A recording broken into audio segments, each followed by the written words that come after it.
Hola, ¿qué tal? Buenas noches. Miércoles 17 de octubre, qué poquito ya queda para esa solemne ceremonia de entrega de los premios Princesa de Asturias, que como siempre convierten a Oviedo en particular, Asturias en general, en capital mundial de la cultura globalizada. Bueno, son muchos los premiados que ya se encuentran en nuestro Principado. Nos fijamos en el de los deportes.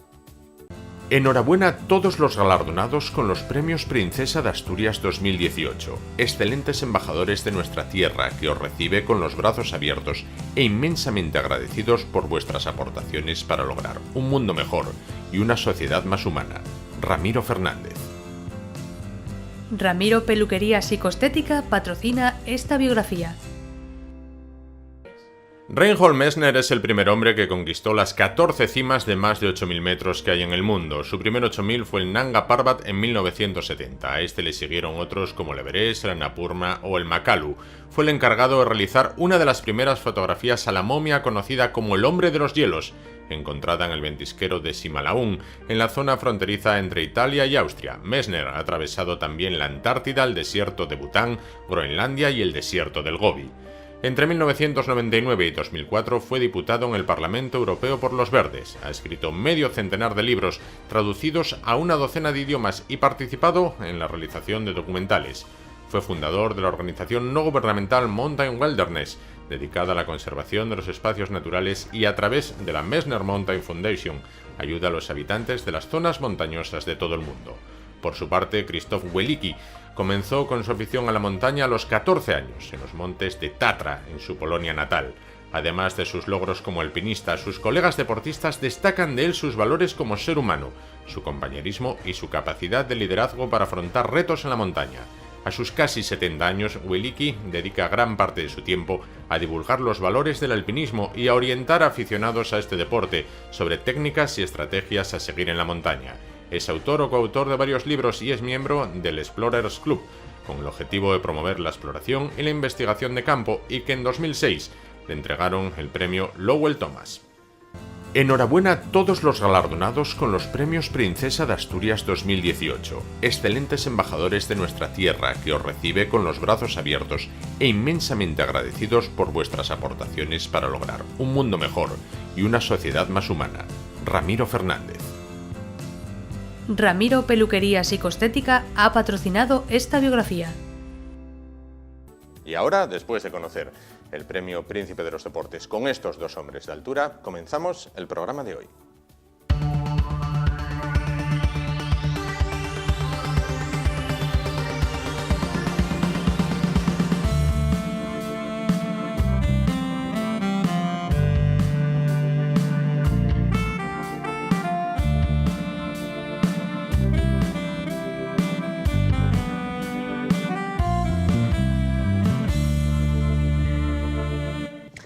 Bueno, vamos a cambiar totalmente de asunto. ¿Sabían que en Asturias hay aproximadamente 270.000 perros? Hablamos con cifras de aquellos canes que están registrados con el chip famoso que es obligatorio en la tenencia de los mismos. Bueno, pues vamos a hablar a continuación de veterinaria. Vamos a hablar con profesionales de veterinaria porque los veterinarios en Asturias alertan sobre la desprotección contra la rabia en nuestra región. Señalan que solamente, aproximadamente, el 15% de los perros están vacunados en Asturias contra la rabia, lo cual puede, afirman, representar un peligro. Bueno, para hablar de este tema se encuentra con nosotros esta noche Jorge Pablo Pascual.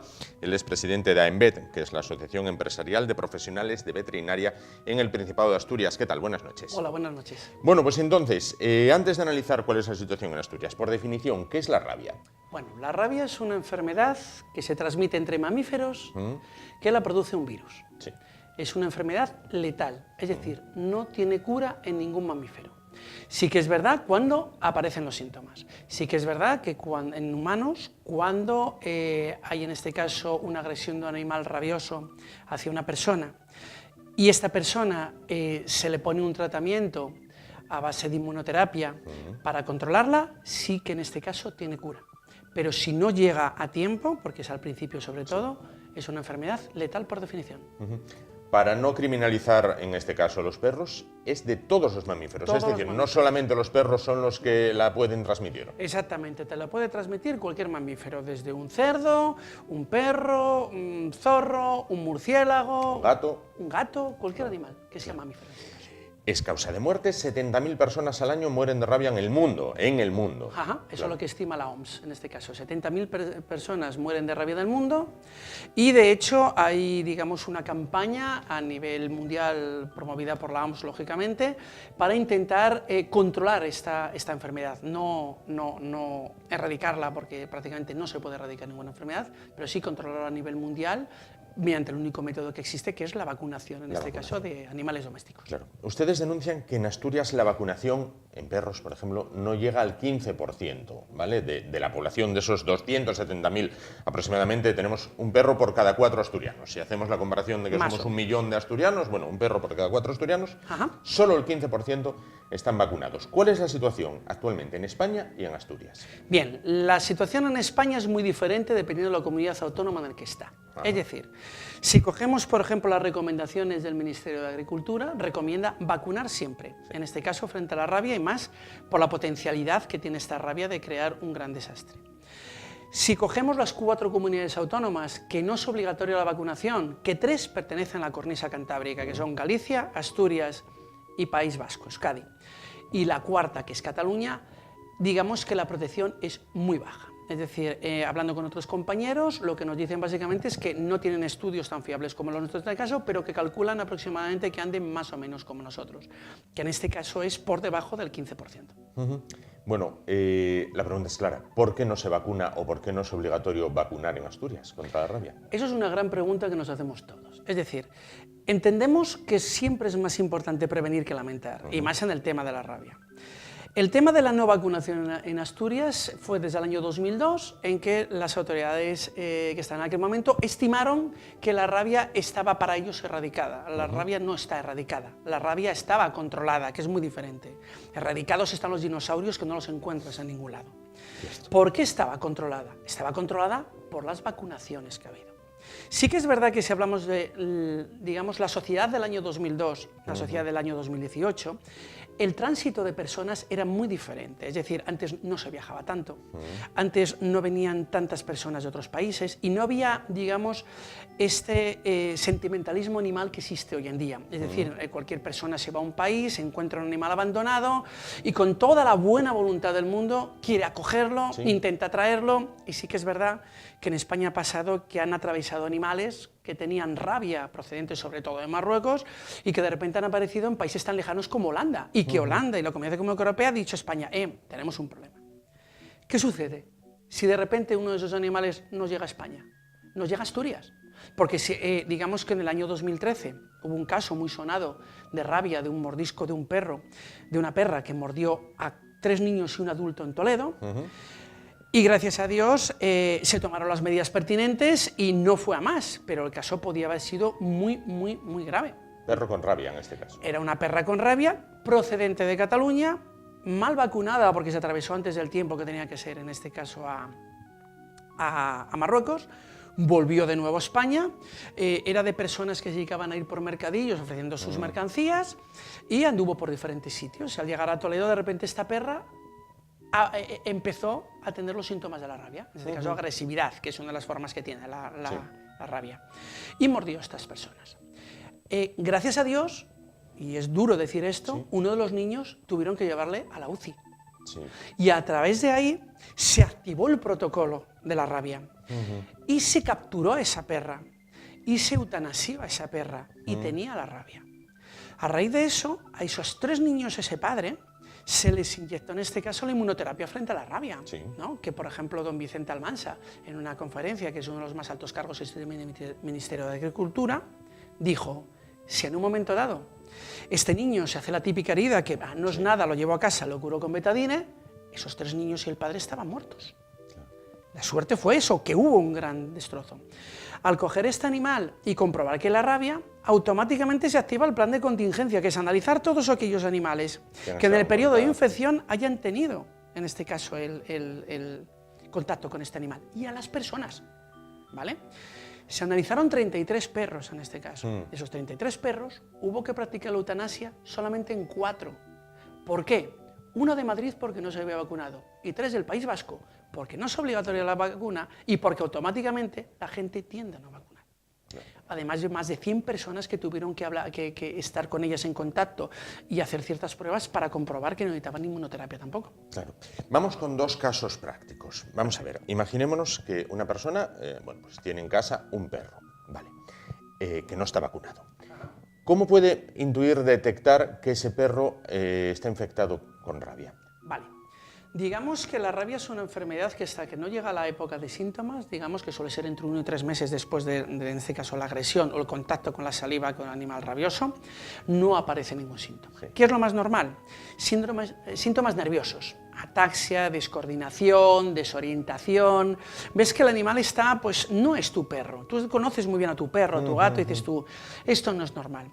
Y lo más típico en este caso es ese cambio de carácter, digamos en la mayoría de los casos, porque en otros casos, que son los menos, quedan como más apartados, como que tuvieran miedo a todo. En la mayoría de los casos tiene una actitud agresiva. ¿Vale? En esos casos tú puedes sospechar, y sobre todo si te pones a analizar que hace entre 1 y 3 meses yo me fui, mordió, fue mordido, sí, comió o cosas de ese tipo. Claro. En ese caso tú puedes sospechar. Ojo, no siempre es rabia y casi nunca es rabia, pero si tú tienes un animal no vacunado, en este caso sí que puedes pensar en un momento dado que tenga la rabia. Claro. Imaginémonos también, esa persona o otra persona tiene un perro. ¿Puede vacunarlo en Asturias aunque no sea obligatorio? Es decir, ¿puede ir a un centro veterinario y decir, vacúnamelo contra la rabia? Naturalmente. De hecho, ese 15% más o menos que tenemos calculado que de personas que vacunan es así como lo hacen. Es decir, en Asturias no hay nada obligatorio. Es el libre albedrío, en este caso, las enfermedades. Pero gracias a Dios los propietarios son muy conscientes de la mayoría de las enfermedades, tanto que pueden contraer los animales como que pueden transmitir a las personas, en este caso. Y también parásitos, en este caso, ¿no? ¿Qué sucede con la rabia? Yo creo que con la rabia tenemos esa mentalidad de que como antes era obligatoria y ahora no, sí, alguien que era muy listo decidió en ese momento que no era obligatorio porque no había esa enfermedad. No nos equivoquemos, la enfermedad estaba controlada, sigue estando controlada, pero el problema radica que puede entrar por cualquier sitio. Entonces sí que recomendamos siempre a todos los propietarios y sobre todo, si vas a viajar a cualquier otra provincia, estás obligado a vacunar de la rabia. Eso quería preguntarle. Eso es. Imaginémonos que, bueno, ya pasó el verano, pero bueno, imaginémonos que vamos de vacaciones, a pasar unas vacaciones estupendas a Murcia, por poner un ejemplo. Perfecto. Tenemos perro o gato y queremos llevarlo con nosotros porque, como se dice ahora, es uno más de la familia. Exactamente. Bien, correcto. ¿Hay que vacunarlo para sacarlo de Pajares para abajo? Naturalmente. No solamente hay que vacunarlos. Yo recomiendo siempre que vayan a hacer un viaje, que estas personas acudan a su veterinario y digan, oye, yo me voy a ir a tal sitio, ¿qué problemas hay en tal sitio? Claro. ¿Por qué? Porque no solamente son las vacunas obligatorias, hay provincias y comunidades autónomas que hay ciertas desparasitaciones obligatorias, porque ellos no quieren problemas, y hay enfermedades que pueden transmitir ciertos parásitos, como es en este caso la transmisión por medio del mosquito de la leishmania, que en algunas comunidades es obligatorio el tratamiento preventivo, incluso, pero en otras no. Pero que no queremos tampoco es traer un animal con una enfermedad, en este caso crónica, que puede acabar con la vida de estos animales. Siempre el veterinario no solamente está, en este caso, para curar, el veterinario está para prevenir e informar. Claro.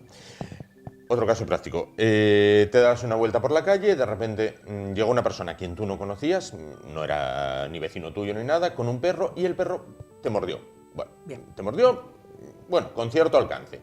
¿Qué hay que hacer a partir de ese momento? Bien, primero, no asustarse. Es casi imposible que pueda tener la rabia, es muy difícil que pueda tener la rabia, pero siempre en este caso lo primero es, hay que identificar, como las personas, a las agresiones de personas, al agresor. Yo que sí digo siempre, se avisa en este caso a la policía local, la policía toma los datos del animal, que no va a pasar absolutamente nada, ¿vale? Son perros y todos sabemos que pueden morder. Y esa persona acude al médico. El médico automáticamente activa el protocolo de actuación frente a mordeduras de perros. Correcto. Y el médico, en este caso, según viendo la sintomatología, la gravedad o lo que sea, instará al dueño del animal a que traiga la documentación que en este caso estime oportuno y actuará en este caso en consecuencia. Es decir, hay que ir por 2 vías. Primero, la sanitaria de uno mismo. Naturalmente. Y la otra, identificar al perro por medio de policía. No es una denuncia. es una identificación, no nos equivoquemos, porque muchas veces dices, ¿qué se llama la policía? Me denuncia. No, no, no, yo vengo que identifique. Normalmente la mayoría de los propietarios de dueños son personas cabales y son personas sensatas, entonces, es más, suelen acompañar a la persona al médico, es decir, estamos hablando de un caso muy extremo en el cual, digamos que la otra persona no se tenga razones, quiero decir, es un caso muy, muy extremo. Normalmente te acompañan al médico, ya llevan la cartilla, una cosa a la otra, no suele haber mayor problema. Entiendo entonces que no lleva aparejado que el perro que ha mordido a una persona vaya a ser sacrificado. Jamás, jamás, no, no, no, no. Para que un perro que muerda a una persona sea sacrificado, digamos, o bien está claro que tiene la rabia, o bien en un momento dado yo creo que es un tema judicial de perros hiperagresivos o cosas de este tipo. No, no, no, nunca, nunca, nunca, nunca, nunca. ¿Perros, gatos, demás pueden transmitir enfermedades similares a la rabia? Por ejemplo, por el hecho de un arañazo con una de las zarpas, demás, bueno, pues te arañó, te hizo sangre en un brazo, por ejemplo, en la cara. No. A ver, la rabia es una enfermedad muy especial porque es letal, es decir, no tiene cura en este caso. ¿Te pueden transmitir enfermedades? Sí, naturalmente. Un gato cuando te araña tiene unas bacterias especiales en las uñas que siempre te produce más inflamación, más dolor, y en casos de personas hipersensibles sí pueden necesitar tratamientos antibióticos y esas cosas. Sí, naturalmente. Un perro cuando te muerde, aunque no te transmite la rabia, puede infectarse la herida porque no se lava los dientes como nosotros habitualmente, pero enfermedades como tal no. Sí que es verdad que hay enfermedades que salen del ambiente. De hecho, por ejemplo, en Asturias hay una enfermedad que es la leptospira, que se da en casos. La mayoría de la gente que tiene perros suele vacunar frente a esa enfermedad, y es así que, por ejemplo, las personas, en un momento dado, si tienen contacto con la orina, ¿no? Pues sí pueden transmitir la leptospira, que bueno, da ciertos problemas a nivel renal, en este caso, pero bueno, es normalmente un poquitillo complicado. Bueno, pues hemos aclarado bastante lo que tiene que ver con la importancia de vacunar contra la rabia en Asturias, aprovechando su presencia y su criterio profesional. Se ha generado cierta alarma, desde ciertos sectores se toma a broma, se hacen viñetas incluso en prensa, con la presencia de jabalís en el entorno urbano de Oviedo, de Gijón, de Avilés. ¿Los jabalís pueden transmitir alguna enfermedad, más allá de que te puedan embestir, ¿Pueden transmitir alguna enfermedad? No sé, por ejemplo, están haciendo sus cosas en un prado delante de casa y luego un niño, bueno, pues fue a jugar donde ellos escarbaron por la noche. ¿Pueden transmitir algún...? Naturalmente los jabalíes, como todos los animales, pueden tener parásitos, sobre todo parásitos a nivel intestinal, naturalmente que pueden transmitirlo.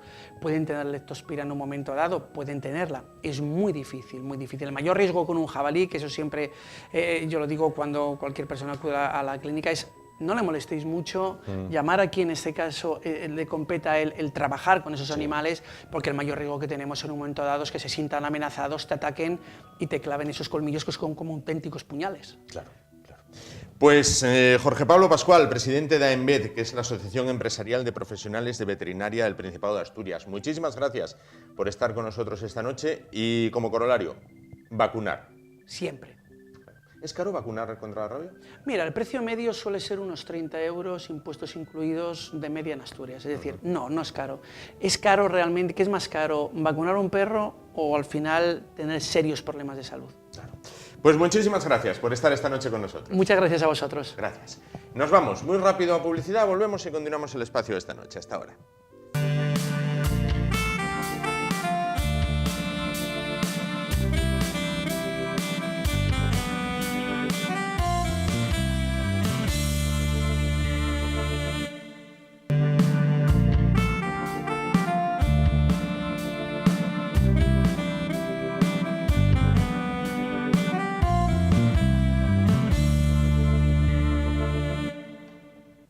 Bueno, pues vamos a hablar a continuación de imagen personal, además de sentirse bien con uno mismo, por fuera, para también, bueno, es una suposición personal, sentirse bien con uno mismo por dentro. Bueno, para hablar de imagen personal se encuentra esta noche con nosotros Carlos Pichel, estilista en Carlos Pichel, Salón de Peluquería Carlos Pichel, en la calle Carlos Bousoño. Carlos.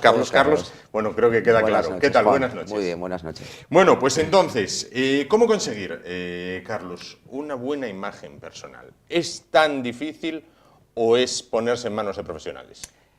Hombre, ponerse manos de profesionales yo creo que es fundamental, pero yo creo que para acertar en esto hay que un poco utilizar el sentido común y adaptar un poco lo que realmente va con tu estilo y con tu fisonomía, ¿sabes? Hay luego unas normas estéticas que te pueden favorecer más o menos ciertas cosas, pero en principio eso, el adaptarlo a uno mismo, el look digamos, para poder defenderlo mejor. Claro.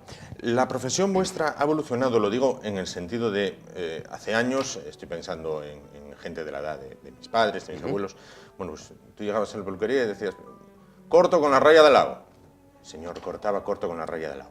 Ahora vosotros asesoráis, decís, oye, yo creo que tú, si hicieras esto o esto otro... Bueno, yo creo que ahora mismo exactamente el asesoramiento es nuestro arma principal y nuestra arma de éxito realmente a la hora de darle un servicio a un cliente. Hoy en día intentamos que la peluquería sea más bien una experiencia, fíjate, que lo que es un simple servicio. Y dentro de esa experiencia el confort y el bienestar del cliente va mucho, digamos, asociado a la confianza que él puede depositar en ti si tú realmente le explicas y él ve que le estás, digamos, ofreciendo un trabajo hecho a medida, digamos, a medida de muchas necesidades que puede tener, no solamente de que sea más alto, que sea más rellenito, que tenga una cara más redonda, sino de su tipo de vida, de su forma de vestir, de sus horarios. Todo eso en función, la peluquería hoy en día va muy asociada y cada uno tiene un tipo de necesidades de acuerdo a su tipo de vida. Entonces, en este caso, asesorarlos es herramienta de éxito seguro. Claro. ¿El ir bien por fuera implica que vas mejor por dentro?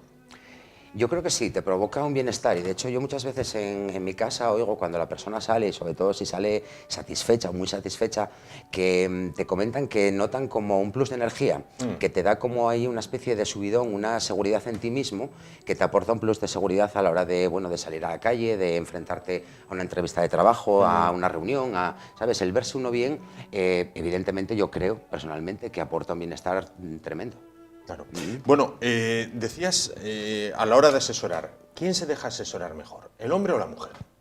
Yo creo que a día de hoy los dos, porque ahora mismo el tema de la moda, la imagen, la estética es tan grande, es tan amplio, digamos, que hay tantas tendencias a las que podrías seguir que yo creo que ahora mismo tanto el hombre como la mujer se dejan asesorar, es más, agradecen que les asesores porque les gusta saber o ver que llevan algo exclusivo para ellos, como te comentaba antes. Entonces, ahora mismo no hay diferencias entre hombre y mujer a la hora de escucharte o de dejarse aconsejar por un profesional. Claro, quiero que me cuentes un secreto. Vamos a ver, aquellos que estamos casados o aquellos otros que tienen pareja, bueno, creo que todos hemos pasado por el momento en el que tu mujer o tu pareja, bueno, pues va a la peluquería y a lo mejor lleva una melena por aquí.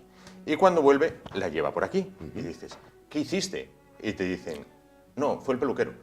Y tú dices, bueno, pero tú tenías un espejo delante. Claro. ¿Eso ocurre? Hombre, eso ocurre cada vez menos. Sí que es verdad que hay profesionales que, bueno, hacen un poco lo que quieren, pero bueno, yo creo que ya los menos. En realidad, evidentemente, tienes que contar con el parabién del cliente. Como yo digo, yo propongo, pero tú dispones. O sea, el peluquero propone y el cliente dispone, siempre. Tú tienes que explicarle, tienes que decirle lo que a ti a lo mejor te parece que con lo que va a estar más cómoda, más favorecida, pero evidentemente el sí siempre te lo da el cliente, no, tiene la última ya palabra, no pasa ¿no? eso de que vayas a decir córtame un centímetro y que te lleven una cuarta, o sea, eso sería hasta denunciable, yo creo. Yo creo que os echan culpas que no tenéis, en este caso, bueno, también puede dicen, ser, bueno, voy a utilizar el comodín del peluquero, digo, bueno, digo que fue él y así bueno, ya puede libre, ser, ¿no? puede ser, pero en principio es algo muy arriesgado, evidentemente, Claro. tomar tú la decisión, porque incluso hay veces que el cliente deposita tanta confianza en ti que te dice hazme lo que tú quieras, vale, vamos a hacer lo que tú quieras, pero ante todo tiene que haber un previo pacto, o sea, Claro, tienes que tener la información de lo que yo tengo en mi cabeza y de lo que creo que te puede quedar bien, y me tienes que dar tú el sí, o sea, no lo puedes dejar, o yo por lo menos no me gusta que dejen absolutamente el 100% de la responsabilidad, no hazme lo que tú quieras sin informarme, no, por lo menos quiero un gesto de un para bien, claro. y adelante, Y vale, adelante. que no nos gusta al final, bueno, pues ya miraremos a ver por qué fue o por qué no fue, pero siempre tengo que tener un poco tu de acuerdo, ¿sabes? Sí. Con lo que te pueda ofrecer. Claro. Estamos en Semana de Premios Príncipe. Decíamos al inicio del programa que queda ya muy poquito para esa solemne ceremonia. Bueno, la gente que va invitada, bueno, pues al Teatro Campo Amor o a la recepción que hay en el Reconquista, antes en el Hotel de la Reconquista, antes y después. ¿Tu consejo cuál es? Para esas celebraciones, ¿dar un cambio radical o dar una forma al estilo personal que uno tiene. Mira, yo creo que en este caso de esta ceremonia académica tan solemne que tenemos ahora, el mejor consejo es la sencillez. Y bueno, en este caso en concreto también hay un protocolo muy marcado, ¿sabes? Que ya te marca un poquito lo que tienes que hacer, lo que debes hacer. Nunca te obligan, pero sí te aconsejan o te indican como lo que debes hacer. Yo creo que la mejor herramienta de éxito es la sencillez. En este caso lo de menos es más, siempre. Ya decía Coco Chanel años atrás que para triunfar en la elegancia, mírate al espejo antes de salir de casa y quítate un complemento. Siempre vas a salir mejor que con un complemento más. En este caso yo no apostaría en ningún caso por un cambio radical, porque de hecho un cambio radical, bueno, encima en las personas que ya son famosas no es el momento para lucir un cambio, para dar que hablar, porque en este caso como invitados, a no ser ya bueno los premiados, que eso ya es otro mundo, pero si me estás hablando de los invitados, es gente, o sea, y el protocolo te aconseja no destacar en ningún caso. De hecho, a las mujeres les aconsejan una media etiqueta, que son vestidos cortos. Bueno, ahora mismo por tendencia están los vestidos mini, pero nunca en ningún caso tapando zapatos. Todo muy sencillo, recogidos sencillos, pocos complementos, pocas joyas. Otra cosa, por ejemplo, es el concierto del auditorio. Ese es un evento un poco más festivo, en el que están permitidos incluso tejidos más ricos, como pueden ser terciopelos, algún brillo, lentejuelas, ya los maquillajes y los peinados pueden ir un poquito más elaborados, pero en el caso del Campo Amor es un evento muy solemne, que la sencillez, por ejemplo, ahí no sería adecuado pues ni dorados, ni plateados, ni lentejuelas, ¿sabes? Y entonces tiene que ir todo un poco acorde con el look y el cabello en este caso también, o sea que cuanto más desapercibido se pase y más sencillo vayas, yo creo que si vas a triunfar porque destacas en la sencillez entre el resto, que no por llevar algo, un elemento o algo en tu vestimenta que llame la atención. Por eso un cambio, yo en este caso, bueno, yo creo que nadie opta ni arriesga por hacer un cambio, por lo menos llamativo, para este acontecimiento. Entiendo que, sobre todo para las chicas, para las señoras, bueno, para nosotros es más sencillo ponerse un traje y una corbata, una camisa, un traje y una corbata y no hay mucho más que rascar. Pero para las señoras entiendo que la imagen, bueno, en cuanto a pelo, maquillaje, ¿tiene que ir en consonancia con la ropa que vayan a llevar? Sí, por supuesto, sí.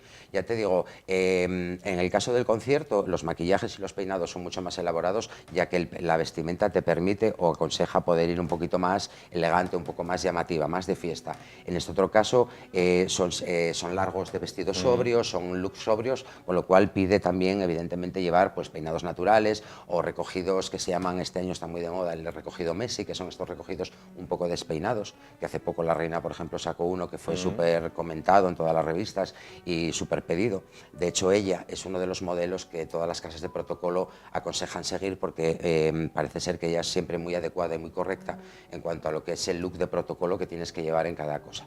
¿Consideras que es elegante la reina? Sí, yo en principio sí. Yo creo que es muy correcta, muy correcta. Es profesional, sabe cómo tiene que estar o está bien asesorada en el sentido de cómo tiene que estar, cómo tiene que aparecer, aunque todos dicen que deja ver un poquito su forma de ser, que también está muy bien, que uno demuestre un poquito su personalidad, pero en ese caso siempre tienen, digamos, unas limitaciones de protocolo que, bueno, yo creo que está muy bien que sea así. ¿Y la reina emérita? ¿Sabe ir con la edad? Por supuesto. Por supuesto, de hecho, mira, esta mañana todavía en mi estudio de peluquería hablaban de ella y mismamente, o sea, siempre se la considero, yo por lo que fui oyendo de ella años atrás, se la considero muy buena profesional, lo primero, muy buena profesional, y en este caso su look siempre fue muy adecuado, dentro de que en aquellos años el protocolo era mucho más estricto, era todo mucho más restringido, los largos de los vestidos, aunque no favorecían, era aquello lo que había que llevar, ella fue siempre muy correcta, y por ejemplo, a día de hoy, tanto el tema que está tan de moda, que es el tema de los retoques estéticos, ella, por ejemplo, siempre aguantó hasta el final. Ahora quizás haya dado 4 retoques, pero los hizo, creemos, o la gente cree, en muy buen momento y de una forma muy elegante, con lo cual yo creo que sí sigue, o sea, sí sabe ir un poco con los tiempos y con la edad que ya tiene ahora mismo. La barba, las canas, ¿son elegantes de llevar? Bueno, tenemos, por ejemplo, el ejemplo del rey Felipe. Sí, hombre, imponen personalidad. En el hombre a nivel social la cana está muy bien aceptada, aunque no cabe duda que la cana, yo creo como profesional de la peluquería, que nos pone edad a todos, a los hombres y a las mujeres, ¿vale? El tema de las barbas, evidentemente, ahora mismo, bueno, estuvieron más de moda, pero se puede considerar que ahora mismo hay muchas en la calle, con lo cual podemos decir que es tendencia, sigue siendo tendencia, y hay muchas en la calle. y sí que al hombre pues le aportan una personalidad, aunque es un elemento bueno que hay que cuidarlo bastante. Hay gente que puede pensar que es dejar crecerte el cabello en la cara, pero bueno, dan trabajo que hacer, hay que mantenerlas, peinarlas, hidratarlas, y sí que aportan evidentemente. De hecho el rey Felipe lleva tiempo utilizando barba, le aporta un look y una forma completamente diferente a cuando va afeitado. Personas o personajes públicos, en este caso, como es el rey Don Felipe, y luego salvando muchísimo las distancias, bueno, un futbolista como Messi, de repente se dejan barba, luego de repente la quitan, ¿crean tendencia? Sí. Sí, sobre todo los deportistas. Fíjate, los deportistas, yo noto que cada vez en la gente joven son como iconos a seguir, ¿sabes? Los looks que tienen, incluso, bueno, pues las formas de ser, las costumbres de los futbolistas ahora mismo crean mucha tendencia en la sociedad. Las influencers, por ejemplo, en las chicas, pero en el caso de los chicos que me estás hablando, los futbolistas, por supuesto.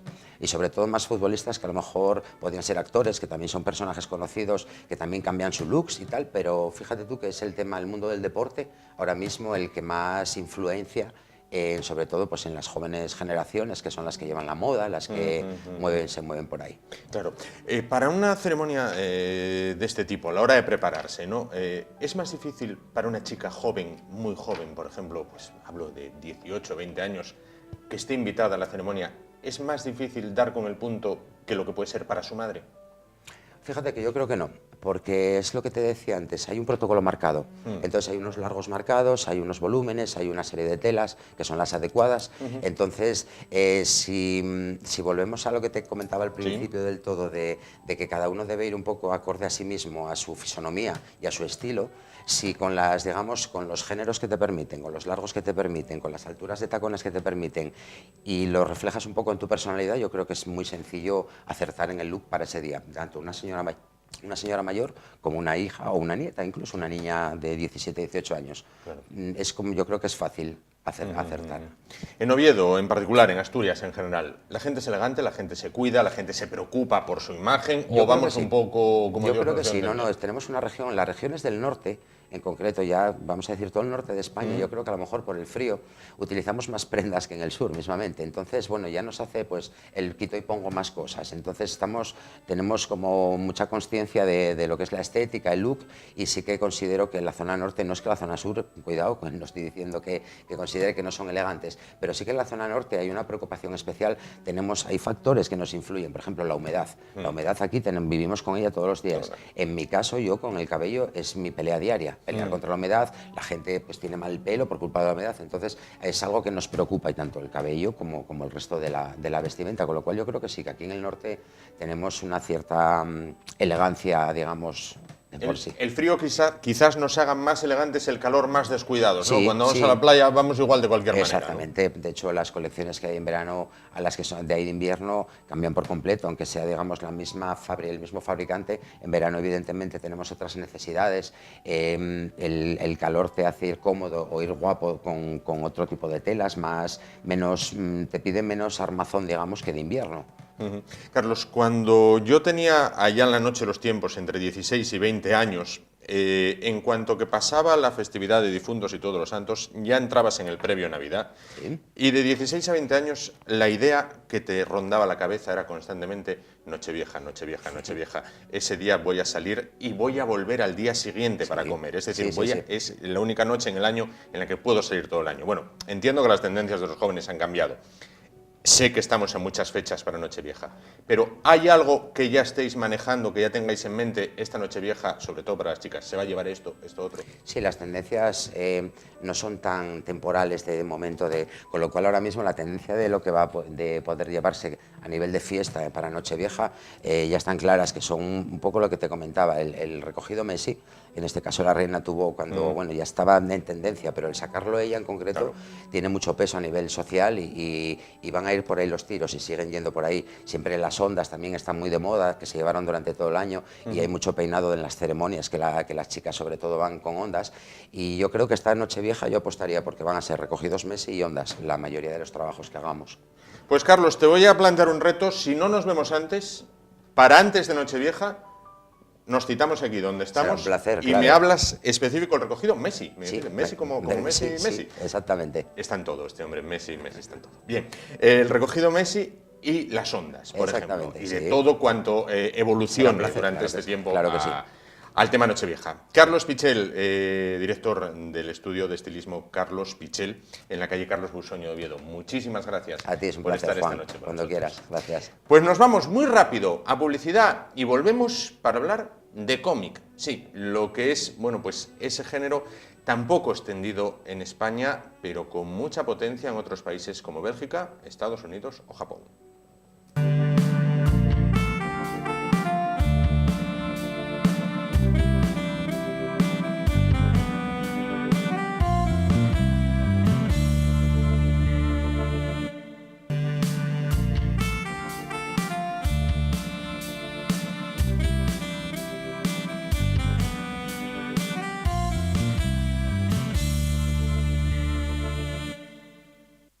Pues aquí seguimos, después de los anuncios vamos a ir ya rematando lo que es poniendo punto y final al programa de hoy y lo hacemos hablando de cómic. Bueno, pues en algunas ocasiones en este programa hablamos de cine, hablamos de televisión, hablamos de pintura, hablamos de escultura, hablamos de literatura. Sin embargo, de cómic hablamos muy pocas veces. ¿A qué se debe? ¿A que hay pocos autores en Asturias? ¿A que está poco extendida la costumbre de leer cómics? No lo sé, pero quizás nuestro invitado esta noche nos lo pueda responder. Se trata de Anxielu González, él es el ganador del 10º premio Alfonso Iglesias de cómic. ¿Qué tal? Buenas noches. Muy buenas. Bueno, ¿contento por el premio? Sí, claro. ¿Cómo no? Bueno, te da la oportunidad de desarrollar tu propia obra y encima es un premio, quiere decir que alguien lo ha visto y ha considerado que es bueno, pues eso te anima a trabajar más y a seguir en ello. Claro. ¿Qué supone, para un autor, pues este reconocimiento, este espaldarazo? Pues primero eso, el reconocimiento, supone reconocimiento. Luego que es muy complicado, no hay industria, no hay tejido de industria sobre el cómic en España. Es complicado subsistir solo de cómic, de hecho mucha gente tiene que compaginar otros trabajos con el de cómic, a veces con ilustración, diseño gráfico. Claro. Entonces es complicado, sobre todo cuando es obra de autor, ¿no? Digamos que yo hago el texto, yo hago no es un encargo de una gran editorial. Entonces, bueno, pues que te den un premio para poder hacer tu obra, pues es genial. Claro. La obra premiada es Cacique Blanco. Exacto. Cuénteme, ¿qué es Cacique Blanco? Cacique Blanco, porque como el premio es en asturiano, no, perfecto, el Cacique Blanco, es la historia, es una historia real, que me la encontré un poco de casualidad, y es la historia real de un asturiano que nació en Taramundi y con 17 años fue a las Américas, nació en 1871, por ahí, en aquellos tiempos, sí. En aquellos tiempos muchos europeos se iban a buscar la vida a las Américas debido pues, a su situación de pobreza en Europa porque no les quedaba más remedio, digamos, ¿no? Pues supongo que el caso de este hombre debió de ser algo así. Fue a buscarse la vida a América con 17 años y estuvo por varios sitios hasta que acabó en Formosa, que está en Argentina. Y allí, pues él consiguió ganarse la vida acabó comerciando con los indígenas.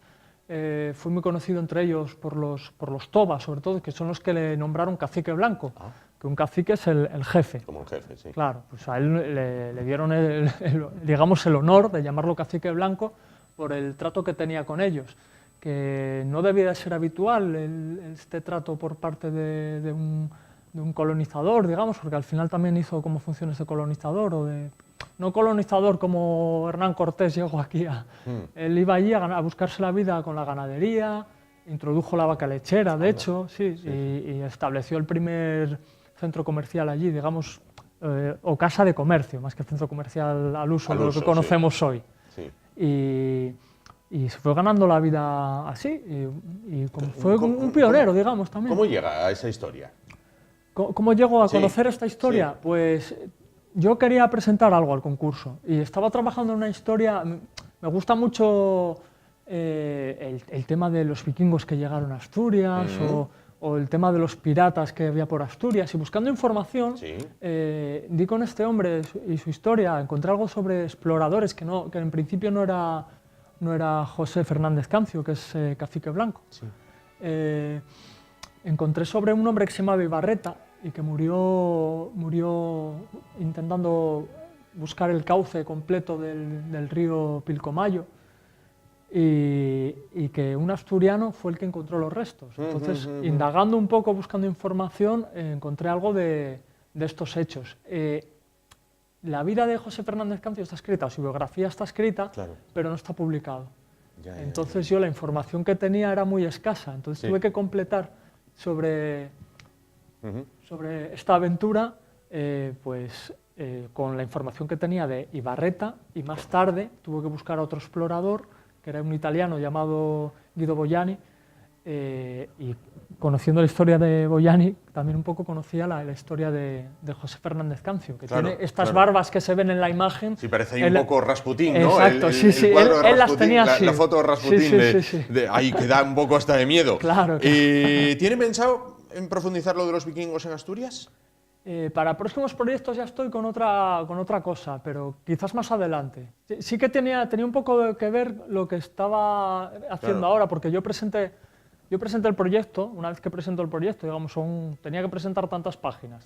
Bueno, presento ese proyecto. Entonces ya me dedico a otra cosa hasta saber si me aceptan si esto va o no. adelante o no, claro. Claro, no. Se lo digo porque en uno de los muros de la Sí. Catedral de Oviedo, que da acceso a la Capilla Sí, del Rey sí, sí, Casto, sí, hay una sí. placa donde pone, se construyó este muro o algo así, para proteger esta catedral de los hombres del norte. tal Mira, cual. qué interesante, mira. Siempre, Ya un dato que ya eso aporto es, ya a mis pues, historias. Tipo aquello de líbrenos Dios de la ira de Sí, los sí, hombres sí, del sí, norte, sí, ¿no? sí, Más sí, o menos. Bueno, que por ahí andaban los vikingos cogiendo. Exacto. Bueno, ¿cómo se inició en el mundo del cómic? Uf, es que tendríamos que remontarnos muy atrás. A los vikingos. Claro, más o menos, claro. Yo creo que en mi casa había cómics. Bien. Entonces ya mi padre debía de comprar alguno de vez en cuando. Igual por aquel entonces había hazañas bélicas, un Conan. bélicas. Luego mi madre a veces me llevaba a la biblioteca, y algo que igual ahora no se lleva tanto ya. Pero, y allí cogía alguna Asterix, algún Tintín, Claro. bueno, a lo que teníamos acceso los niños, digamos, ¿no? Y bueno, y me gustaba dibujar, y una cosa llevó a otra. Entonces está. lo que ocurrió es que no dejé de dibujar, y siempre, Sí, sí. siempre me ha gustado, y bueno, pues ahí estamos, en ello todavía. Genial. El cómic en España, en Asturias, en España, ¿qué nivel hay de dibujantes y de publicaciones? Porque entiendo que no vaya a la par, ¿no? No va a la par. Nivel en España hay muchísimo, y en Asturias también, increíble. O sea, hay mucho autor y muchísimo nivel. De hecho, hay muchos asturianos trabajando para Marvel. ¿Ah, sí? Sí. Anda. Para Marvel y para DC y estas editoriales americanas, y alguno incluso trabajando para editoriales europeas. De hecho, yo tuve algún compañero que estudió conmigo que estaba haciendo las dos cosas a la vez. Estaba haciendo algo para una editorial belga y a la vez haciendo algo para una editorial americana. O sea Claro, qué bien. Sí. Entiendo que España no es Bélgica en cuanto a la producción de cómic. ¿Son Bélgica y Japón los máximos exponentes mundiales de cómic o se nos queda algo por ahí? Bueno, Estados Unidos también está ahí. Lo que pasa es que, claro, Estados Unidos funciona de otra manera, y bueno, también están las películas. Se dice que se lee menos también en Estados Unidos ahora, y se están cerrando algunas tiendas. Bueno, es lo que he oído yo, tampoco no estoy allí para saberlo. Claro. Pero sí es verdad que Japón es un exponente de que tienen esa cultura de leer muchísimo. Y con Bélgica ocurre igual. Es algo, quizás lo que nos falla aquí, la cultura, y que sea como algo. En Japón es más tradicional también, el tema del cómic, venía un poco de Luquillo, entonces es algo muy respetado también. Y bueno, yo creo que es eso lo que nos falla, ese punto de por ejemplo, presencia en los medios, como esto que estáis haciendo aquí ahora, o que esté también vuelva a estar al alcance de los niños, y que se renueve los lectores, que haya eventos enfocados a los niños, adolescentes, a renovar lectores. Entiendo. Claro.